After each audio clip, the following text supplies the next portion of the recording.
When you're considering developing any real estate, albeit commercial, residential, whatever, the first thing that you have to determine is what the underlying zoning is. Because what will happen is, and this is, I'm sure you're going to get into it later on, but there's a distinction between planning and zoning in terms of the boards. Right. So if I'm looking at a particular site that's zoned a certain way, it's zoned for an office use. Okay. And one of these visionaries that you're referring to comes to me and he says, you know what, I know it's zoned as an office use, but I want to build a Wendy's. Right. And I say, well, that's a use variance.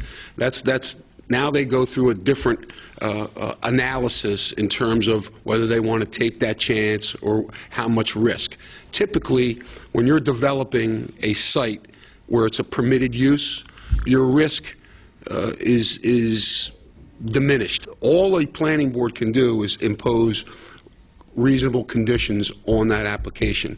Unlike the zoning board, where if you're applying for a use variance, especially in a commercial context, there are very specific proofs and the risk is increased dramatically. You will have non-traffic experts stand in front of the board and talk about how terrible that 10,000 square foot user is going to make traffic on Route 33. So, right. I mean, that's what you deal with sometimes. It's emotions, and you don't want to get drawn into that emotional fight. You want to stick to the science, right. Okay, and you want to stick to the experts, because keep in mind that on appeal, it's credible evidence.